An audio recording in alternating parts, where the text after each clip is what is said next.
The paradoxical Pokemon are certainly a pernicious plethora of powerful playable pixels on the screen, and I'm done here. I am not gonna do that much alliteration in one video.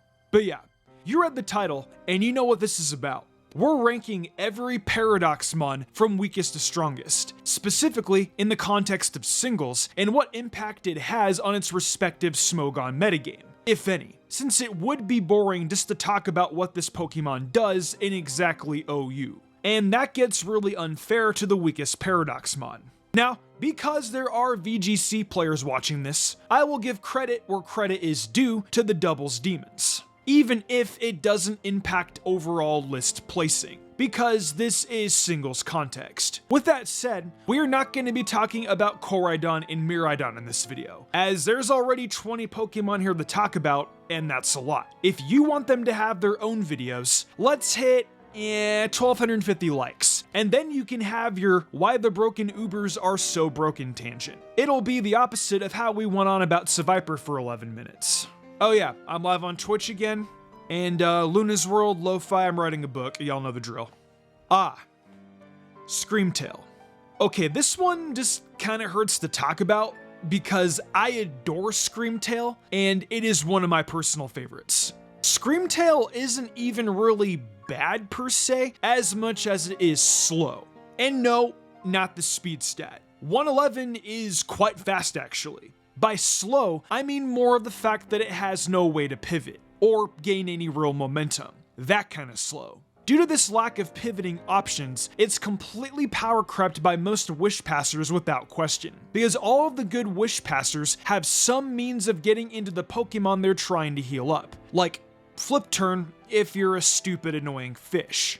But Psychic and Fairy isn't the worst typing, and ability to set up screens or use Thunder Wave as a means of slowing down enemy Pokemon have given it a serviceable role in PU, where it can stomach hits from Pokemon like Scyther, Tatsugiri, Tauros, and Staraptor?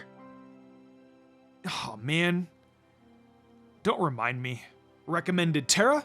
Water.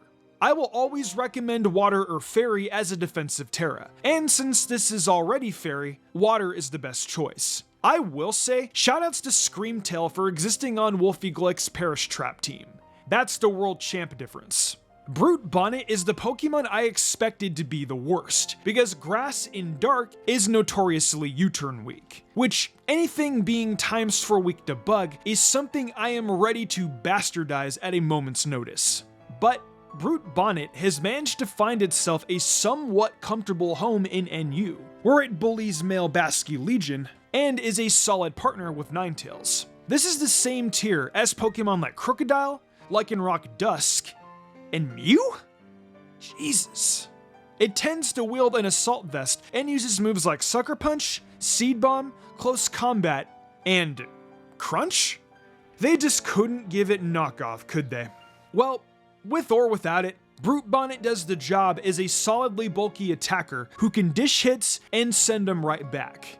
It would use Spore, but Sleep is banned. But even if it was allowed to use it, it wouldn't be the best at it, thanks to no regenerator and all. Recommended Terra? I don't got one. But the forums are saying Dark and Poison, and to be quite frank, I believe them. Speaking of Pokemon that Brute Bonnet shares a home with, Iron Thorns is another personal favorite of mine, even if it's no Tyranitar. The set I like to use when playing NU is incredibly simple, but effective, where I slap a booster energy on this mad lad, make it jolly and not adamant, because if I make it adamant, it gets outsped by Scarf and Fernape, even after 2 D-dances, and then slap max speed and max attack and start wrecking shop with Ice Punch, Thunder Punch because I don't want recoil, and Rock Blast because I want to break Sash in case I don't get Rocks up. And I've got a gambling problem. With this set, in Terra Flying, to beat ground moves and survive solar beams from Venusaur, Iron Thorns can clean unprepared teams no problem. And it's also really fun. I'd say it's a bit stronger than Brute Bonnet personally.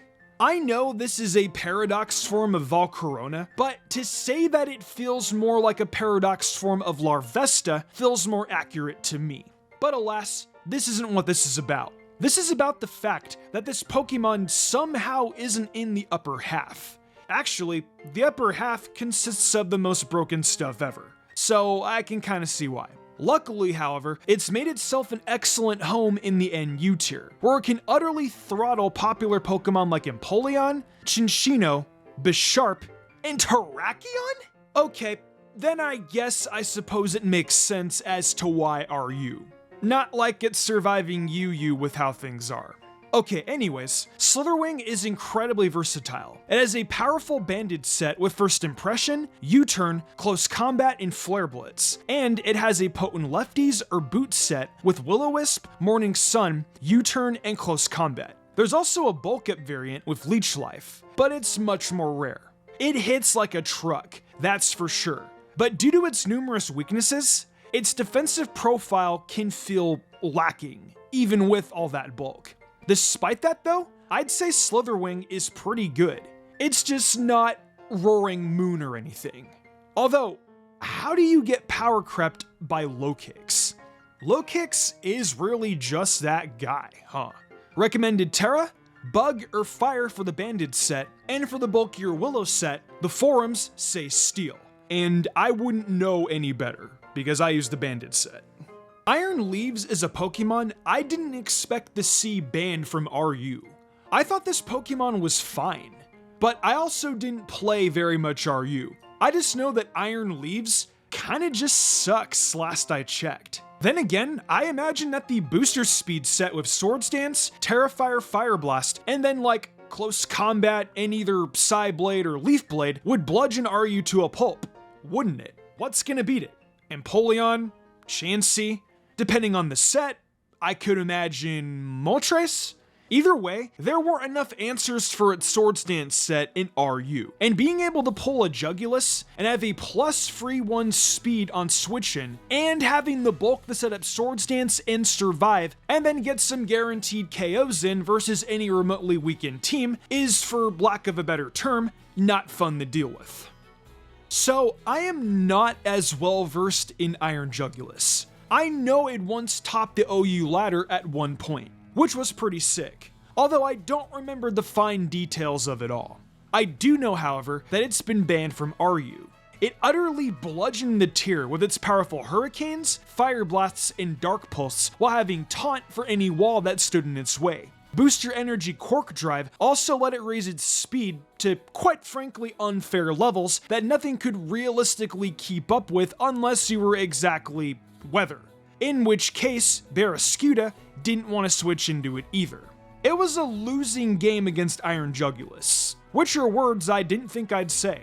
But access to this type of raw speed and being too strong for RU standards leaves it in RUBL. Recommended Terra, Fire for that boost to Fire Blast, and that new fancy Ice and Fairy resist. Iron Crown is a Pokemon I've fallen kind of in love with. Using a Psychic Terrain team with this guy on it was really fun, and I think that's where Iron Crown shines the most. Expanding Force in Psychic Terrain is insane. And Tachyon Cutter breaking through Sash and being basically base 100 power Steel Stab is nuts. Combine this with other stuff like Volt Switch, Calm Mind, and Focus Blast, and then combine that with other stuff like Iron Defense and Stored Power, you never really know what you're up against until it's too late, and you can only guess. Like all Paradox Pokemon, it can run Booster Energy, which is what I like to run to increase its speed so I can get that Calm Mind up even quicker, and then spam Expanding Force for turns on end. Specs and Assault Vest are valid options too, of course. Definitely one of the more fun UU mons, and an excellent partner for Hawlucha and Indeedee. Recommended Terra? I like fighting, specifically to make sure I don't die to a random dark move. Sandy Shocks is doing excellently for itself, having a stint in OU and having pretty good success in UU. Being immune to Tyranitar Sandstorm Chip is really nice, and it can offensively a lot of UU. Arcanine, Azumarill, Hawlucha, Iron Crown, and Skeledirge all fall victim to it. And in the Sandy Shocks mirror, you can Terra Ice to not die to Earth Power and fire off a powerful Terra Blast. Said Terra Ice Terra Blast also lets you kill the crap out of Hydrapple.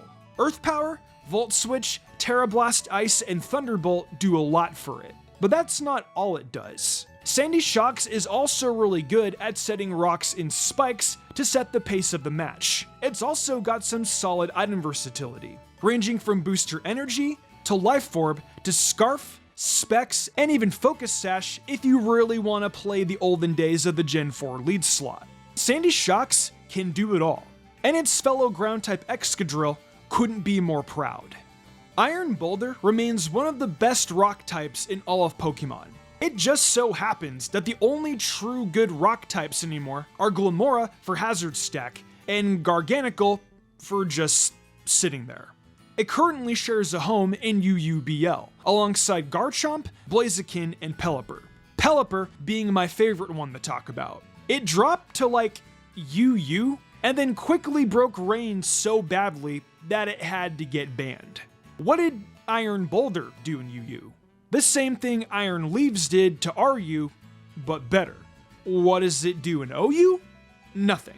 It doesn't have the same damage output or the overall consistency that other, better Pokemon like Iron Valiant have. Spoilers, da-da-da. Iron Boulder's tools of Swords Dance, Mighty Cleave, Close Combat, and Zen Headbutt were nice and all, and nice enough to rip UU to shreds, but in the big leagues, I just don't see it around. Because despite being able to cleave, it just doesn't cut it. Recommended Terra? Fighting. No Sucker Punch allowed. I consider Iron Hands to be the better UUBL Future Paradox Pokemon, because not only do I see Iron Hands more often, but when I see Iron Hands in Team Preview, I actually take the game a little more seriously than if I saw Iron Boulder. Iron Hands has the capacity to make my life miserable if I so much as let it have a turn. It can run leftovers, boots, or booster energy. And no matter what it runs, I live in fear of Swords Dance, Drain Punch, Ice Punch, and Thunder Punch. After a Swords Dance, this thing can basically one-tap most Pokemon I want to send out with Drain Punch, and then get all of its HP back in the process, which it has a lot of. Its bulk? Insane. Its attack power? Ridiculous.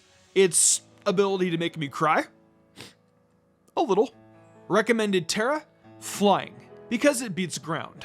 The only thing that really stops it from being a true OU staple is that it isn't used enough, but it's hard to get your mileage out of it when it winds up being tasked to deal with a lot of threats. And one of those threats happens to be Great Tusk, who is incredibly common and very good at beating Iron Hands. Iron Hands is also really good in doubles, at least before the restricted format. Thanks to its access to Fake Out, its incredible bulk, especially with Assault Vest, and its access to Drain Punch, which gives it longevity and lets it punch the crap out of that annoying wrestling cat. Iron Shreds used to be regarded as worse Great Tusk, but as the metagame developed, people realized that Iron Shreds has actual advantages over Great Tusk. They were just too blind to see it. First advantage? Speed. It's faster. Second advantage? Steel. It doesn't need to wear a pair of Air Blazikens in order to avoid getting poisoned by Glimmora toxic spikes. Thirdly, it has access to the moves Steel Beam and Volt Switch. On more aggressive teams that want to run through a game at a breakneck pace, these tools are invaluable for being able to pivot directly into your hard hitters after setting up the incredibly important Stealth Rock, which teams want to get up as soon as possible usually, just so they can have that advantage over the opponent. It's also a spinner, so if you decide not to use your Iron Treads as a suicide lead, it can come back in and remove enemy hazards no question. Recommended Terra? Ghost. You want to be able to spin block once you have hazards up. This isn't worse Great Tusk, it's just robotic Donphan, the way Game Freak intended.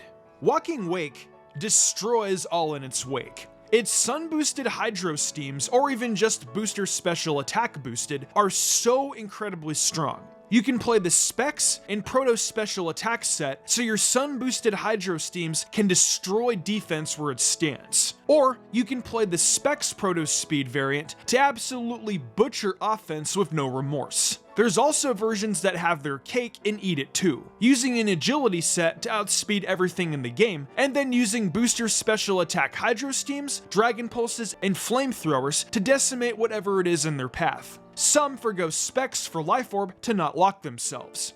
and then do more damage that way. Walking Wake is an auto-include on most Sun teams I build, because the power it has to wipe out just about everything in sight not called Blissey or oddly built water absorbers of Terra Fairy is unparalleled. Recommended Terras: Water for extra power, or Fairy to beat other dragons. It's just a shame that Iron Moth has a base 110 speed and not 109 or 108. Because now this stupid robotic moth, who shoots out flames just so it can fly towards them itself, is capable of outspeeding my precious Walking Wake after a speed boost. This, combined with its ability to outspeed just about anything with timid booster speed, lets it function as an excellent late game cleaner. It can solo Sun teams by itself, using the sun they set up to amp up its fiery dances, and using Torkoal's passivity as a means of getting into a free substitute. Combine this with moves like Sludge Bomb, and then your choice of Discharge, Energy Ball, or Terra Ground Terra Blast for exactly Heatran and nothing else,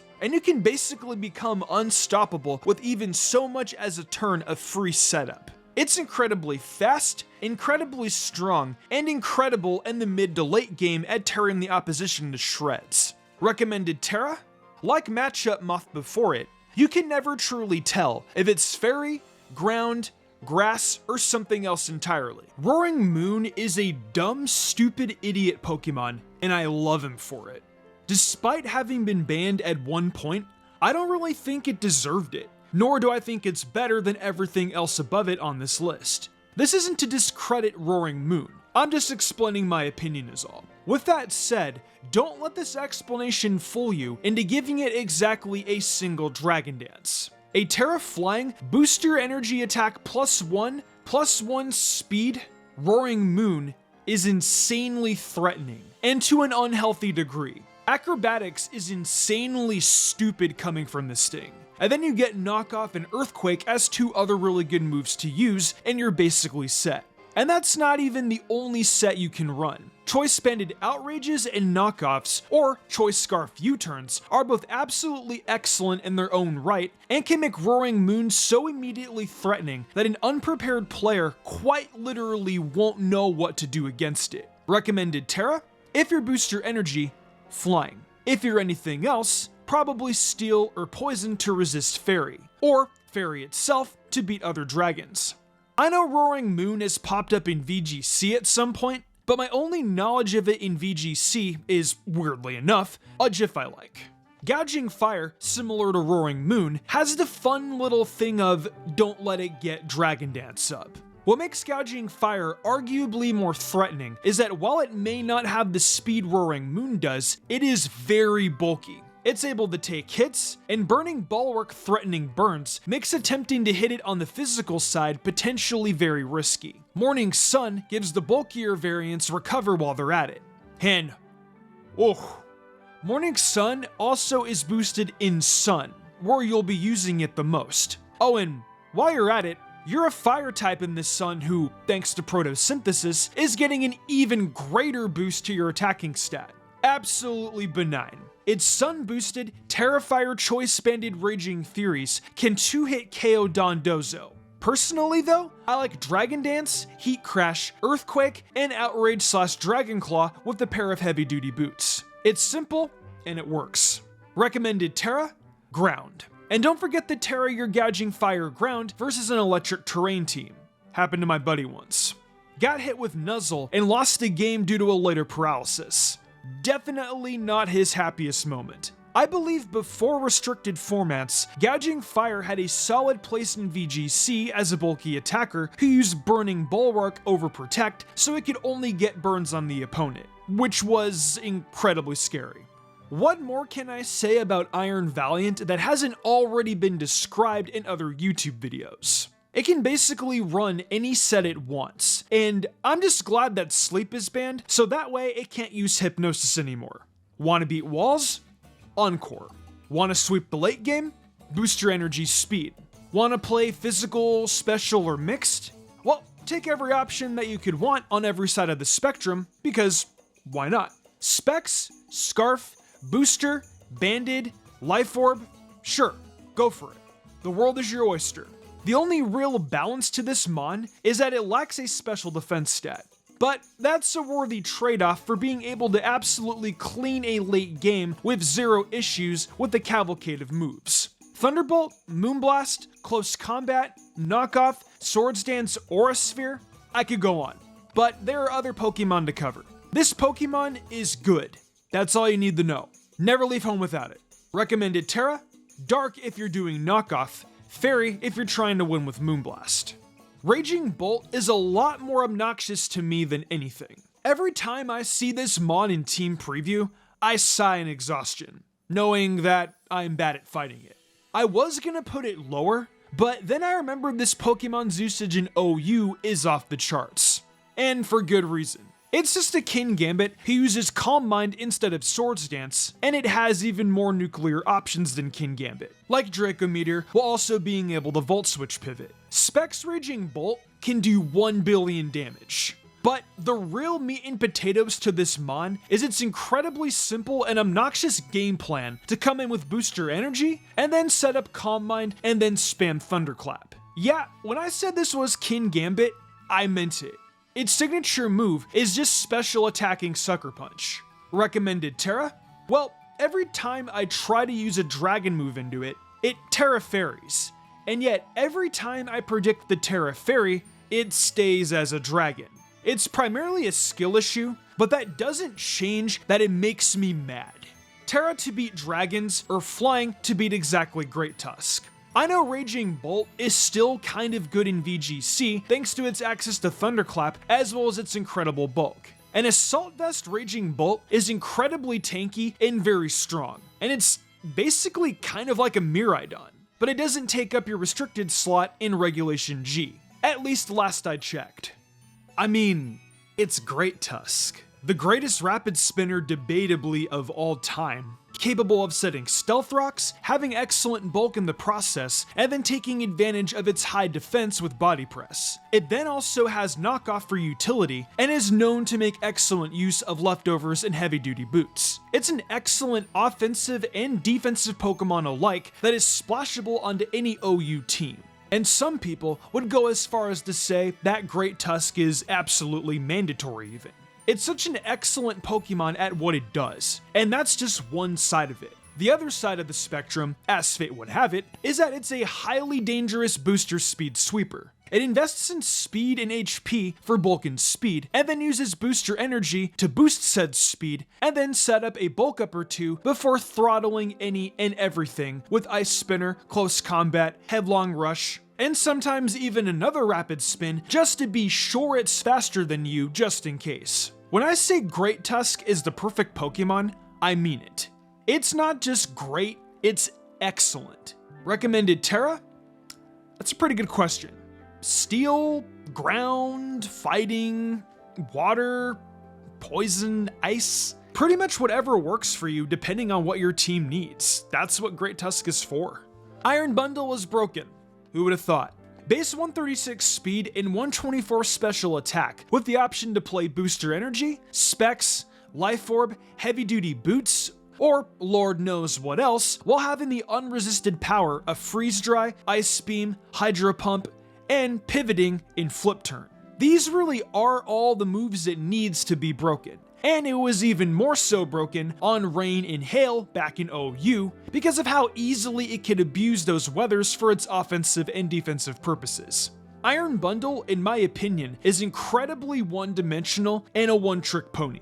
But it's so good at that one trick that it made an entire tier unplayable by being in it. As for what it's doing in Ubers, it exists entirely to use Booster Speed and Electric Terrain to force out Miraidon, because it happens to be exactly 1 speed point higher. Now, I don't know if it still sees use, given that there are better Pokemon to be using, but I know that's what it did, and it was damn good at it.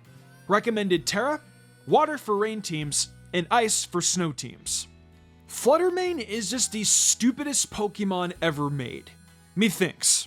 Sure, there are Pokemon that are much more broken, but this stat line is insane. Combine this with the fact that it has unresisted stabs and the ability to do whatever the hell it wants. Whereas Iron Bundle was a one-trick pony, Fluttermane is a warhorse. We already know it got banned in OU almost instantly, right? Well, even in Ubers, it's capable of using Koraidon and Groudon's Sun to come in and be an incredibly powerful threat, capable of using that boosted speed stat to threaten non-Scarf Koraidon and Miraidon, as well as Deoxys and Spectrier. Fluttermane isn't good in Ubers anymore, I think, but it's had its literal moments in the sun that have made it feel unstoppable at times. Substitute Mystical Fire, Calm Mind, its stabs, Taunt, and Thunderwave? This is a Swiss Army knife, and it's a Swiss Army knife that happens to be hiding several powerful explosive grenades. Just look at that special attack. Recommended Terra? Fairy. Because Moonblast is just that good. And yes, worry not, I haven't forgotten what this creature has done to VGC, being one of the most used Pokemon on it. The choice specs, Photosynthesis, Special Attack, or Speed Boosted, Terra Fairy Moonblasts, and don't even get me started on what happened when you put Fluttermane next to a Chi-Yu. Heatwave and Dazzling Gleam together? I don't even want to have to think about that. And those are my professional opinions of the Paradox Pokemon, weakest to strongest. What do you think? Are there positions that you would change? And most importantly, if you could buff any of the weaker Paradoxes, which would you buff? If you could nerf one of the strongest Paradoxes, how would you nerf it? Let me know your thoughts in the comments below.